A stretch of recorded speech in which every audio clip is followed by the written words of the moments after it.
Bom, então hoje a gente está aqui no AlphaCast número 2 para falar um pouco sobre mercado americano, criptoativos, que serão mercados a serem explorados agora pelo nosso fundo, né? Recentemente a gente teve uma alteração no regulamento que nos vai proporcionar uma migração para um mercado mais desenvolvido, que é o mercado americano, né? Que a gente já tem uma exposição hoje de 20%, mas agora a gente vai ter uma liberdade maior.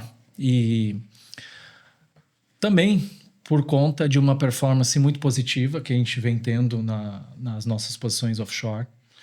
E diante disso, estar posicionado em um mercado mais desenvolvido, com mais liquidez, com mais previsibilidade, é o que a gente quer trazer para o nosso cotista. Isso então, gera mais segurança, menos volatilidade na carteira, né, Thiago? Exatamente. Destacando, só puxando o que tu falou, o nosso estatuto, ele era permitido até uma exposição de 20% do PL, o que é normal hoje em um fundo público em geral. Público em geral são fundos que aceitam aportes mínimos de R$1.000 e tu não precisa comprovar patrimônio líquido. Porém, fundos para investidor qualificado são para pessoas que têm a partir de R$1 milhão para investirem. Geralmente, fundos que se expõem mais que 20%, 50%, até 100%, como vai ser o nosso caso, que foi aprovado na última Assembleia de Cotistas, são para esse tipo de público, que é público que já é um investidor qualificado com patrimônio líquido, né, de investimento acima de R$1 milhão, né? Então, algo que a gente está apostando bastante aqui no Brasil, de trazer um produto que já era diferenciado devido à sua performance, para uma performance que a gente está super bem no mercado lá fora, por todas essas características que o Thiago falou, né? E trazer isso aí para esse público em geral, e a gente acredita que vai entregar, e já estamos entregando uma performance bem acima aí do que o pessoal está acostumado a receber, né? Corroborando com o que nos trouxe agora, Evandro, esse movimento ele vem em linha com algumas diretrizes nossas, né? Que Sim. É inovação, principalmente, né, trazer algo diferente para um público que não tinha acesso a esses produtos. Então, que acaba sendo uma mesmice, né? Que era algo que nos incomodava. Então, se vocês forem lá na essência da Alpha Wave, ela nasceu por causa de um incômodo nosso, de uma falta de produto, né? Então, nesse processo de inovação, a gente também acaba se reinventando durante o andamento da engrenagem. A gente já nasceu por uma inovação e continuamos inovando. Quem tem essa questão de inovar, de buscar alternativas no seu DNA, a gente não vai ficar sentado na mesmice, né? Então, a gente está sempre procurando algo melhor que possa agregar ao que a gente já vem entregando. Né? Isso aí. E hoje o Lucas, né, Lucas, te apresenta rapidinho. Fala aí, é um parceirão nosso, um amigo, a gente troca muita ideia e já opera também mercado cripto e mercado americano há bastante tempo. Mas te apresenta aí, Lucas. Meu nome é Lucas, eu agradeço o convite, né, de vocês, estar aqui, podendo trocar ideias e isso a gente já faz, né, pessoalmente, no nosso dia a dia, troca muita ideia do mercado. E é legal de ver esse movimento da Alpha, porque é um movimento que eu também estou fazendo pessoalmente, né? Essa coisa do mercado internacional de cada vez mais olhar lá para fora, um pouco menos para cá, né? Fazer um movimento assim de ver oportunidades melhores, né? Do que o nosso mercado aqui, que às vezes é muito limitado. Mas primeiro, recapitulando, né? Legal dar o teu background, eu sou economista, né? De formação. E eu acho que de berço assim também, porque eu venho de uma família que o meu pai ele foi um dos primeiros operadores da bolsa, assim. A gente é de Porto Alegre e ele pegou o início da bolsa de valores, né, no Brasil, assim. E, inclusive, ele trabalhava em Porto Alegre. Eu acho que muita gente não sabe, mas a gente já teve uma bolsa de valores de Porto Alegre. Não, que operava... pouca gente sabe disso. Pouca gente sabe. E quem me contou foi tu. Operava commodity. A gente era... É como se fosse Chicago, né? Era em Porto Alegre. Como se fosse. Como mais ou menos. É as mesmas dimensões, né? Chicago um pouquinho menor, mas tudo bem. Mas se operava lá. Era uma bolsa, assim, que eu me lembro que ele até falava, só funcionava de tarde. Enfim, uma coisa bem específica, mas era uma coisa que... O Rio Grande do Sul era o centro, né, das commodities naquela época, eu acho também no Brasil, assim, onde operava, e os caras operavam era bastante referência, lá. Era a Bolsa de Porto Alegre. É de Porto Alegre. E era São Paulo, Rio era muito forte também a bolsa lá, né, e Porto Alegre. E aí, desde cedo, assim, eu ouço muita história, meu pai conversando com os amigos, assim, eu criança, né, e contando histórias, e assim, e falando sobre... posturas assim no mercado. Eu ouço essa coisa antes de todo mundo falar do vinha à tona o Barsi, né, e toda essa lógica, não, porque a gente tem tu tem que comprar e espera. E eu me lembro assim, meu pai nitidamente falando com os amigos assim, não, compra, não te preocupa, segura isso daí, não vende, segura que vai dar daqui a pouco início, mesmo. Né? Era o início. E aí, eu acho que eu sou economista desde da infância, porque eu vivi os ciclos econômicos dentro de casa, né? Porque meio que o humor, assim, lá dentro de casa funcionava com os ciclos econômicos, assim, né? Vinha lá, o Sarney, aquela hiperinflação, não sei o que lá. O humor lá em casa mudava um pouco, né? Não, as pessoas ficavam mais... Enfim... Aí, sei lá, todos os ciclos, assim, eu me lembro do Collor, assim, o êxtase que teve, né, quando ele entrou primeiro, que abriu o mercado brasileiro, né, para fora, para importações, as montadoras, enfim. E, eu era criança, mas aquilo já vinha já vinha... Sim, tava dentro de a informação casa, já estava sendo formada. Introjetada, né? Eu tô no mercado, assim, operando já faz bastante tempo, assim, também. E hoje, o que tu acha, assim, que é importante para tu estar bastante tempo? O que é importante, vamos dizer, talvez no perfil das pessoas que operam? Vamos lá. Tu tá bastante tempo operando. Sim. Não é todo mundo que se mantém bastante tempo. Não. Entra muito aventureiro no mercado. Sim. Eu acho que sangue frio, assim, uma coisa total, tu tem que estar ali ciente do que tu tá fazendo. Talvez o sangue frio vem pelo conhecimento também, né? Sim. Pelo conhecimento, né? Eu acho que daí estudar o mercado... tu tá... E eu acho que também é tempo de acompanhamento, assim, também, tempo sabe? De tu olhar, tu tá olhando aquilo ali, isso aqui já aconteceu, isso aqui... Não... Aí, poxa vida, aí solta uma notícia lá que tu acha que... agora acabou. Não acaba nada, sabe? Não acaba, porque se acabar, tudo acaba para todo mundo. E isso não vai acontecer. Né? E se acabar, a nossa última preocupação vai ser a cotação que a gente tem lá, né? Então, ter calma, sangue frio e a coisa de estar sempre manejando o teu risco, assim, né? Sempre olhando o risco e retorno, assim, e tá gerenciamento de risco.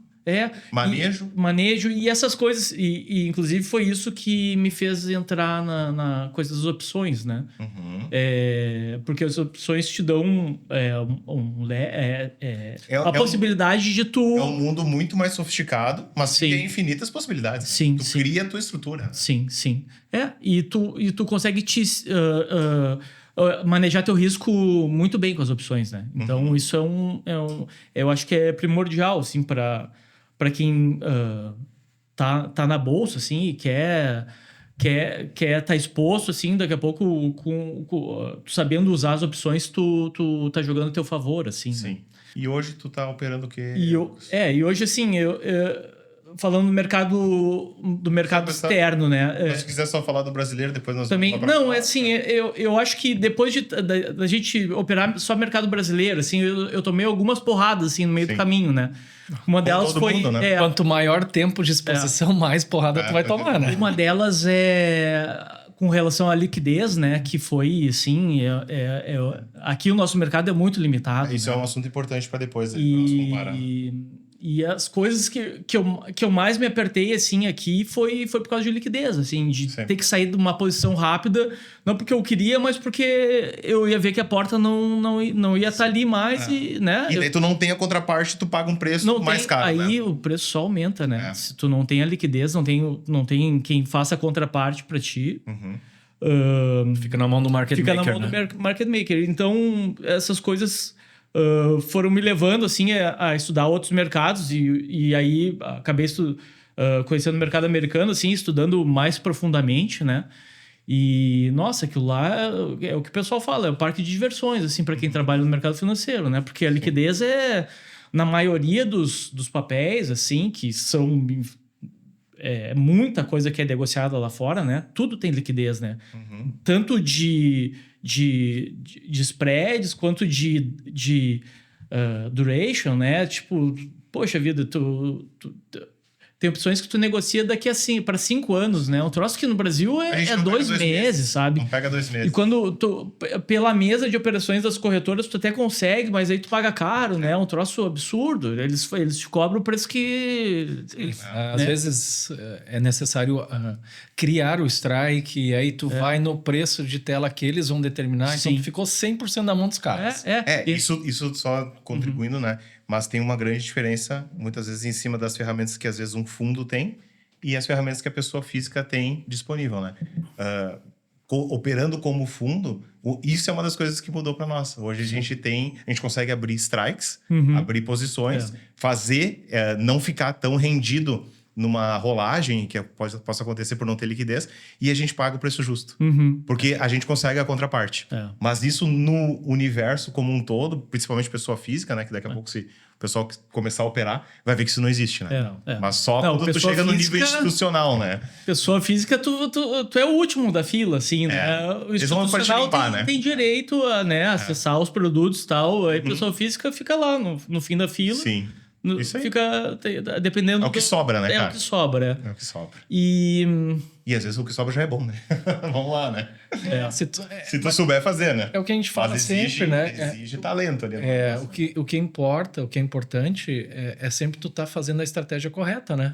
Porque se tu tá na estratégia correta, um pouco de spread aqui e ali não vai te matar. Não. Né? Agora, quando tu tá fazendo cagada... Sim. Cara, qualquer centavo de spread já te machuca, sabe?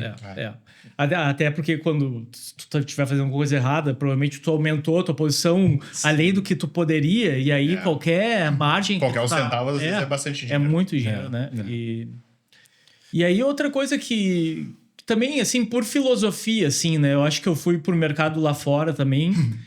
E que depois a gente pode entrar na questão das criptos, assim, também, é a questão de não estar exposto, assim, ao nosso país, assim, pelo menos não totalmente, né? É a coisa de enxergar, assim, que se dá conta, né? Que, na verdade, eu posso ser brasileiro, morar aqui, mas o dinheiro, ele não tem cara, ele não tem pátria, não tem nada. Dinheiro é dinheiro. Em qualquer lugar do mundo... Ele vai servir igual. Ele não tem. Então, o meu dinheiro não precisa estar sujeito a barberagens do nosso país. Ele pode estar... Se eu acho que o meu país está fazendo coisas erradas, eu não preciso estar com o dinheiro aqui. Né? E de forma legal, né? Sim. A gente está falando tudo isso é permitido. Óbvio, né? Não, tudo permitido. E por isso que eu acho que o mercado ele é muito democrático, assim, né? O mercado financeiro... Porque tu não tá gostando de uma coisa, tu não sai. Não, tu manda pra fora, faz o que tu tem que fazer, né? Sim. Mas tudo bem, e aí tu dorme tranquilo, né? Sim. Eu acho que isso também é uma questão, assim, de tipo... eu fico tranquilo, então, né? Assim, sabendo que... Com essa liberdade. Com essa liberdade. A liberdade eu acho que é a palavra, né? E depender de ti, né? Agora eu quero movimentar, porque lá eu tô vendo que tem mais oportunidade que aqui. Sim. Não quero mais correr esse risco. Porque quando a gente fala também, né? Hoje a avaliação do Brasil é ali, sei lá. Nós estamos BB menos ou BBC menos. Recentemente, até mudou recentemente. A Moody's tinha subido, né, o grau de risco de crédito do Brasil e tinha uma perspectiva positiva. Então, e aí, só complementando, semana passada revisaram de positiva para neutra. Para neutra. Já tá caindo, né? É que a gente tá com grandes problemas fiscais, né? Então, mas então a gente tá falando... eu tô deixando de optar em operar num país que tem um risco muito maior, uma avaliação menor, para operar num país que é o melhor do mundo, né? Nesse mercado, né? Desenvolvimento de mercado financeiro, vamos falar. Então, gente, tá indo para um lugar mais seguro, com mais oportunidades, Sim. com uma legislação bem mais coerente, né? Sim. Que não muda Sim. da noite pro dia. E com então, possibilidades, né? e com possibilidades de crédito, assim, muito mais acessíveis do que aqui. Que aqui, poxa vida, o empresário é inviável, né? É inviável. Um projeto novo hoje com uma taxa de juros que está sendo praticada, olha, eu desconheço projetos que sejam viáveis. Tu tem que escolher uma coisa muito, que tem uma margem muito grande. E tu tem que ter um patrimônio para dar de garantia. Tu não começa mais algo novo aqui. Tem mais essa. Mas isso é outros 500, né? Então, daqui a pouco... Mas e eu acho que também, e a coisa das criptos também entra um pouco nisso, assim, porque daí a cripto, na verdade, tu te... separar, blindar totalmente de correlação política, tudo, que tem, mas assim, tu tem a soberania do teu patrimônio, né? Não tá na mão de ninguém. Então, é um pouco de filosofia de vida, é assim minha, né? De segurança, sei lá, porque tu ser responsável pelos teus negócios, por ti mesmo, né? Não depende de um terceiro para te dar alguma coisa, né? Sim. E, bom... Eu acho que essa é a grande filosofia do cripto, né? Acho que essa é o Lucas é um entusiasta do mercado cripto. Então, acho que a tua opinião ela pode ser até mais válida que a nossa, porque nós, de certa forma, por sermos institucionais, a gente tem uma posição, de certa forma, neutra, né? Então, ser mais conservador. O nosso trabalho é achar a oportunidade onde faça sentido. Sim. Indiferente do mercado. Nesse momento, a gente enxerga uma oportunidade maior no mercado americano. Sim. E tudo que tá lá dentro, entendeu? Sim. Então... Inclusive cripto, né? Inclusive cripto. Não sei se nós vamos comprar no à vista, por exemplo. Talvez eu nem compre na vista. Sim. Mas eu me beneficio de algumas estruturas, daqui a pouco via opções, né? Onde eu possa me aproveitar da volatilidade, que é absurdamente alta. Né? Então, de alguma forma, eu vou me aproveitar desse mercado. Né? Sim. Eu acho que a cripto, na verdade, eu acho que é uma evolução do nosso sistema financeiro, assim, como eu enxergo, né? A gente está sempre evoluindo, as coisas estão cada vez mais rápidas e é uma coisa nova, então gera muita dúvida, receio, insegurança, porque ninguém sabe, né? É tudo muito novo, assim, mas eu acho que é um avanço assim, do nosso mercado e acho que a gente ainda está no começo assim, todo esse processo e que está chegando. Então... E qual é a tua estratégia hoje lá fora com cripto, Lucas? Se puder abrir. Mas, não... o que tu faz lá fora, no cripto? Lá fora, eu me aproveito muito porque como é muito volátil, eu também me aproveito muito com opções, assim, né? Dos prêmios que tem em cima do... Tipo, compra, venda de volatilidade. Isso, faço estruturas, assim, para me aproveitar e que gera uma renda muito boa, assim, né? Muito boa. Muito acima do que se acostumado aqui, né? Sim. Esse é um ponto, né, Lucas? Porque muitos... vamos falar aqui do investidor no Brasil. Muitos gostam de ativos que geram renda. Né?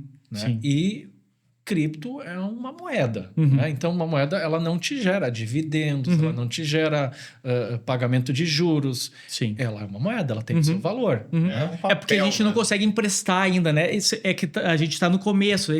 A cripto em si, ela não serve como colateral para nada. Eles não é aceito ainda. Mas né? hoje... aí um pouquinho que a gente estuda, e as pool de investimento que tu pode emprestar para uma pool para gerar liquidez, né? Só que assim... Aí tu recebe uma renda. Tu recebe. Mas é algo sofisticadíssimo, né? Só que é algo sofisticado e ainda é muito inseguro, né? Porque são empresas, não é...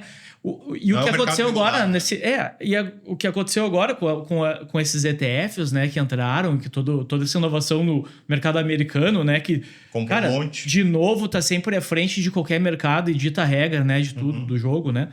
O dinheiro institucional entrou nesses ETFs e gerou toda uma segurança, porque esses ETFs são mega auditados, né? E tem toda uma regulação ali da SEC e auditoria, e enfim, é um troço que era uma dor para quem, digamos assim, queria investir em cripto e era inseguro, né? Tinha insegurança. Tipo, pega uma pessoa... sei lá, com seus 70 anos de idade que nunca não pegou ali o início do computador, né? Não sabe como, não confia naquilo, né? Sim. Mas gostaria de investir, mas não tem uma segurança de ter um pendrive que vai guardar, Bota fazer no a ETF. custódia. Vai por ETF. Pelo menos tu te expõe àquele ativo, né? Isso. De uma E forma eu mais acho que tradicional. fora, né? vamos dizer assim. Eu acho que muita gente também que tinha custódia própria, que é o meu caso também, tá cada vez mais olhando, porque tu faz a tua autocustódia, tu não consegue gerar renda a Sim. partir Ela, digamos, ela tá fora do mercado, né? tá fora, ela tá fora, totalmente né? fora. Tu ganha no como se sentido tu tivesse de com tu dinheiro no colchão. tu tá é isso, exatamente. Né? Só que tu tá deixando de fazer uma renda, assim, né? Então, Sim. eu acho que uma parte tu deixar em algum ETF ou até numa empresa que faça que tenha Bitcoin no caixa, né? Eu acho que é muito válido porque daí tu consegue gerar mais uma renda em cima daquele trabalhar patrimônio. Serve patrimônio. como laço para outras operações é. e tu não deixa de estar exposto a esse mercado também, né? E se tu for pensar, porra, entre eu, pessoa física, fazer uma besteira e um cara de uma empresa gigantesca, né? Com um monte de Bitcoin, cuidando, fazer uma besteira, olha, é mais fácil eu fazer besteira, né? Então, eu acho que é o mercado se desenvolvendo e inovando, assim, né? Sim. Outra coisa, assim, que a gente conversa bastante, né? Sobre estruturas vamos falar mercado americano, né? Que hoje é o tema aqui.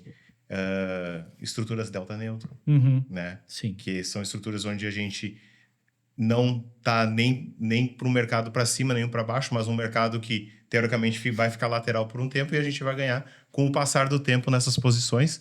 E também uma coisa que tu trouxe para nós em uma das conversas, e daqui a pouco, se puder abrir como estão as operações, aqueles box de 4 pernas, né? Que eu acredito que é uma operação sofisticadíssima. E compara ela, nós tentando montar ela no Brasil e quando tu conseguiu montar ela nos Estados Unidos. Sim. Porque nos Estados Unidos dá certo. Né? E aí os porquês, né? Se conseguir abrir também, né? Que é legal. Basicamente, o principal é liquidez, né? E também por causa da nossa taxa de juros aqui, que é absurda. E essa taxa de juros vai para as opções, né? Não, então, na verdade, aqui é bom de montar invertido, né? Tu ser o gerador de... Porque daí tu consegue uma taxa melhor do que um CDI, na verdade, né? Sim. Só que como a nossa liquidez... Só que aí tu tem um desembolso de caixa na montagem. Tem desembolso de caixa. Ao contrário da operação lá que consegue fazer uma geração de caixa, né? Exato. Tá, mas aqui tu vai ganhar o CDI. Não, ganha mais. Ganha um pouco mais. Só que tu... O problema de 4 pernas é uma operação que tu fica travado, né? Isso, tu fica travado. Independente para onde vai o mercado, tu tá sempre travado. Existe risco de tu ser exercido antecipadamente, mas esse risco é totalmente controlado porque se tu tem extrínseco nas tuas operações, tu vai querer ser exercido, porque tu reverte a operação depois e bota o dinheiro no o cara, na verdade, tá te pagando para... O cara tá te pagando. Pra tu sair, né?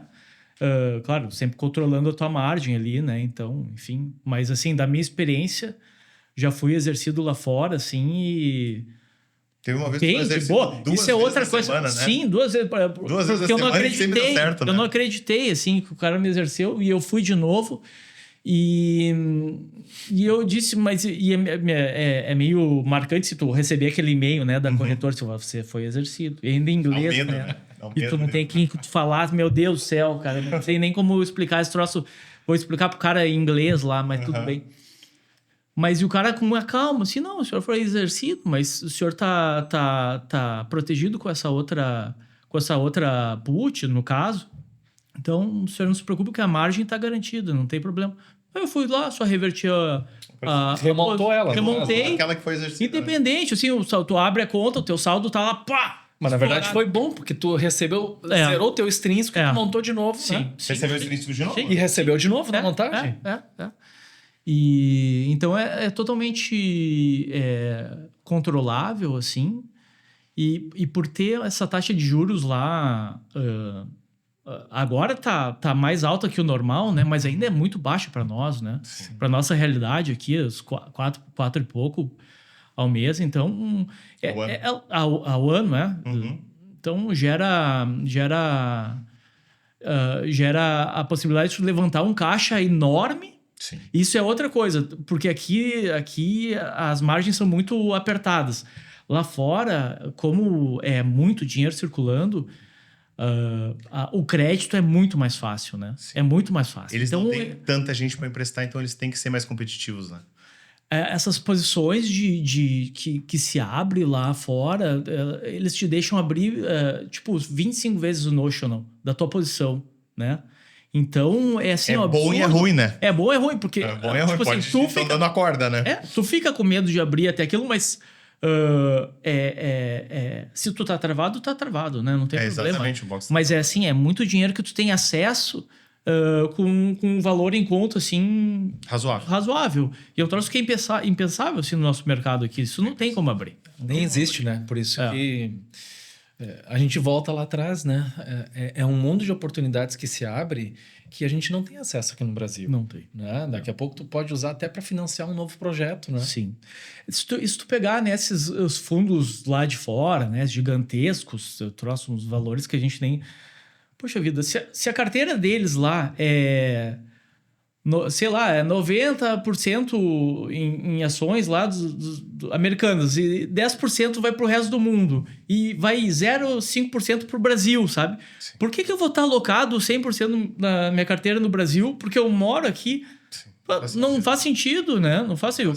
Eu quero botar meu dinheiro em empresas que... E tu quer que o Brasil tenha performance, que o governo tenha performance, para sim tu querer vir investir aqui, né? Sim. Tu pode escolher hoje, sim, né? tu pode escolher. Hoje a gente pode escolher. Antigamente não tinha essa liberdade, não era tão fácil. Antigamente... Até tinha, mas não tinha assim, era difícil, né, de fazer. Não tinha BDR, né? Tu não tinha acesso. Muito recente. E mandar dinheiro para fora, essa coisa não tinha como, né? Tu não tinha acesso à corretora lá fora, né? Um troço... Aqui era difícil. Sabe que esse é um ponto interessante, né? Porque, falando da nossa bolsa aqui também, né? Vamos voltar 10 anos no tempo. Não tinha o acesso a corretoras lá fora. Hoje, tu pode escolher a corretora que você quer. Né? Cripto era um negócio que quase ninguém falava. Sim. Hoje está muito bem difundido. Né? E aí a gente pensa assim, tá, mas fluxo para nossa bolsa, né? Todo mundo compara com o histórico, o gráfico para a esquerda, né? E lá atrás, a gente tinha todas essas situações que faziam com que o dinheiro ficasse no Brasil, né? Hoje está muito fácil de jogar o dinheiro lá para fora. Sim. Então, e normalmente o dinheiro que vai para lá não volta. Então, essa questão de fluxo para o Brasil, assim, é off-topic nosso aqui, mas é muito difícil a gente enxergar que esse fluxo vai voltar para cá, porque hoje a porta de saída está muito fácil. Exatamente. O capital que vem aqui para o Brasil é totalmente especulativo de curto prazo. Né? Isso aí. É um investimento... E é cada vez mais curto, né? O pessoal tá fazendo o ciclo cada vez mais rápido. Antes, sei lá, o dinheiro ficava 1 ano, 2 anos, 3 anos. Cara, a gente viu agora. Entrou na queda, o negócio já tá saindo de novo, né? É semana. E é totalmente olhando commodity, né? Um troço que oportunidade. É uma oportunidade, assim. Os caras já partem do pressuposto que isso daqui é uma bagunça, mas produz commodity, né? Então, o preço da commodity, dependendo como tá se mexendo, o capital entra e sai. E o Brasil, por ser tão dependente da China, às vezes é uma maneira de investir olhando o mercado chinês, mas não diretamente, né? Uma proxy da China, assim, né? Então, tem um amigo nosso, um amigo não, um grande gestor, na verdade, da Armor aí, que está no grupo da Armor Capital, que é o Rodrigo Campos. E esses tempos ele estava falando, né? Que... ele trabalhou muito tempo lá fora, né? Então, conhece muita gente lá. E aí ele estava falando assim, pensa num gestor, tá, de fundo. Enfim, ele tem a sua área lá e tem a estrutura master do fundo, né? O cara tá ganhando dinheiro nos Estados Unidos. Tu acha que esse cara vai meter uma grana no Brasil para perder dinheiro? Cara, se ele perder dinheiro no Brasil, sendo que ele podia estar ganhando dinheiro nos Estados Unidos, esse cara tá demitido, meu. Esse cara tá fora. Sim. Esse cara vai ser fired. Sim. Então, por que o cara vai arriscar um mercado tão subdesenvolvido que é o Brasil, se ele tá ganhando dinheiro nos Estados Unidos, cara? Olha só a Bolsa Americana, cara. Todo mundo ganhou dinheiro. Ninguém perdeu dinheiro nessa Bolsa. Olhando para trás. Sim. Então, o negócio só sobe, né, cara? Só sobe. Ainda mais com esse boom de tecnologia fica agora. Quietinho, nós estamos ganhando. Então, tu acha que esse cara vai arriscar a pele dele vindo pro Brasil para tomar um tufo? Sim. Esse cara não vai vir, meu. Isso, e a tecnologia também, né? O Brasil não inova nada, né? O Brasil é uma enorme fazenda. Poxa vida, se algum lugar tem que dar certo, é Estados Unidos, né? Ou então a China, enfim. Mas China também é muito difícil de investir. Mas, poxa vida, né? Então... E hoje os grandes desafios que a gente tem, né? Por não ter produtos, vamos falar, disponíveis para clientes, que é o nosso intuito de ter criado a Alpha, a gente compete muito com tesouro direto, com renda fixa, né? Que o pessoal acha que está ganhando dinheiro, né? A renda fixa está pagando CDI, sei lá, 12%. Tá, mas tu tá perdendo dinheiro em relação ao poder de compra. Então, hoje, estamos vivendo um momento difícil para os fundos, de maneira geral, né? A indústria ela sofre resgates mensais. Não tem um mês que a indústria de fundos, principalmente multimercado, que ela não tem resgates. Não tá falando nosso caso. A gente ainda não tem resgate. Nós ainda não, né? Mas a questão tá difícil, por isso também desse nosso movimento, para pegar oportunidades cada vez melhores, né? Sim. E vai que um dia o negócio mude. A gente pode abrir um fundo mais focado no Brasil, ou até trazer de volta, né? Conforme oportunidades apareçam aqui, né? Mas o que é importante é que a renda fixa ela não vai ficar nesse patamar para sempre. Exato. Então, quem está agarrado nesses patamares de 14%, 15%, achando que essa é a nova realidade, não vai ser para sempre. Sendo que a grande maioria está em LCA, né? Que é 0,95% do CDI porque não paga o imposto, né? Então, tem toda aquela nossa divergência onde, mas tu vai ganhar 0,95, mas não paga imposto. Tá, mas então opta por ganhar, às vezes, 200% do CDI e paga 15% de imposto. Exatamente. Tá limpando lá 185, né? Então, tem essa questão toda, né? A competição com a renda fixa ela vai chegar um momento que ela vai voltar a ser mais atrativa para o mercado de fundos. E aí, quem está dentro já vai ter surfado uma onda, né? Então, ainda mais agora a gente... né, a performance do nosso fundo lá fora, ela gira em torno de 5% a 6% ao mês. Né? Então, esse é um dos motivos que a gente está fazendo essa migração. Sim. É poder trazer... a gente não vai migrar 100%, né, do capital para lá, exato. Mas tentar chegar o mais próximo possível disso. Né? Com uma exposição maior, com certeza está com uma possibilidade maior de retorno lá. Sim. Então, esse é um dos principais motivos, né? Acho que um ponto legal da gente falar aqui também é sobre algumas operações que a gente faz. Eu sei que tu também opera essas estruturas, né, Lucas? Que são as Iron Condors e Short Strangles. E a gente vem já nesse mercado há vários anos e com bastante sucesso, né, Evandro? Bastante. E mesmo com as limitações que o mercado brasileiro nos impõe, né? Então... lá fora, a gente tem um universo maior com relação à liquidez, número de papéis que podem ser operados, né? Aqui a gente fica muito restrito a meia dúzia de papéis. Talvez nem meia dúzia, né? Depende do tamanho que tu tá, nem meia dúzia. Então, lá fora a gente tem muito mais possibilidades, né? E tu tem feito também essas estruturas lá fora, Lucas? Sim, também faço. Opero Iron Condor bastante também, os triângulos invertidos também. A gente eu sinto muito mais seguro, assim, por causa de toda a questão do manejo, né? Se alguma posição vem contra ti, assim, toda a possibilidade que tu tem de manejar, de jogar para frente, ou tu aumenta a tua posição.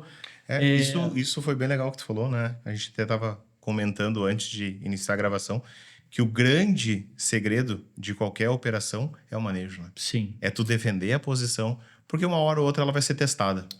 E aí, quando for testada, é conhecimento, sangue frio, sim, né? Aguentar o rojão ali e saber ter as ferramentas e o jeito de fazer a defesa daquela posição para depois tu liberar ela, né? Sim. Eu acho que, vamos lá, se não 70%, 80% do sucesso da operação é o manejo. É.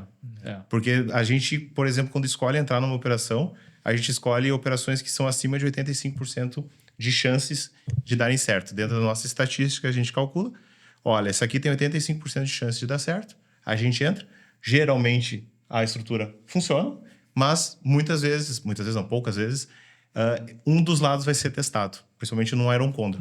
Quando esse lado é testado, tu estando num mercado extremamente líquido, tu faz um manejo, tu pode rolar uma semana, tu pode comprar, tu pode aumentar a tua posição, tu tem muito mais manobras e operações que tu pode ser feito para salvar aquele lado da operação, né? Sim. E a questão também do que tu falou, né, Thiago, da quantidade de papéis que tu pode operar, isso é imprescindível, sim.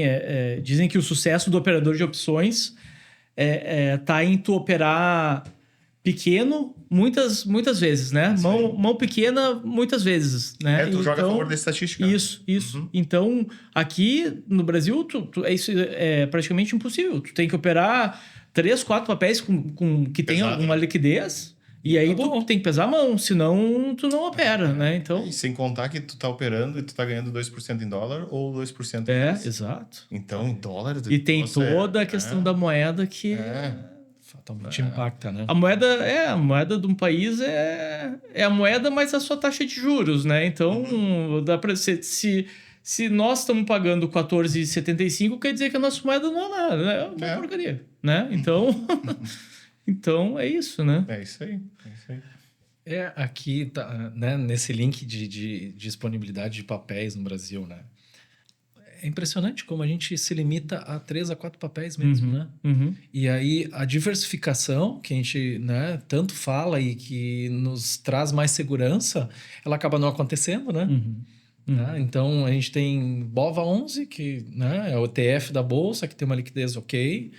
Petro, Vale, e aí o resto tudo já perde liquidez. Já cai. Talvez um Itaú, mas já começa... Fica meio... E aí nós temos lá fora, por exemplo, um papel lá, uma Apple ou qualquer uma das magníficas, né? Tem mais... Qualquer uma, isoladamente, tem mais liquidez que toda a nossa bolsa. Isso já dá um panorama, né, do tamanho do mercado. Então, para o que a gente faz é primordial, né? Então, a gente consegue diversificar, diluir esse risco, né? Fazer operações menores, mas em vários papéis diferentes. Isso aí. Fora que a gente tem lá o VIX, que a gente nem falou hoje aqui. Mas deixa fala rapidamente que como a gente usa também o índice de volatilidade lá para a gente redear e garantir nossas operações. Exatamente. Aqui no Brasil até a gente não tem essa opção. Né? Então, é mais um ponto a favor do mercado americano. A gente tem um índice, né, que mede a volatilidade e ele pode ser utilizado para qualquer cenário como hedge. Então, tu reduz a volatilidade da tua carteira, né? Das tuas posições como um todo, porque a partir do momento que tu monta uma posição contrária nele, tu tá com uma estabilidade, em tese, né, mais tranquila.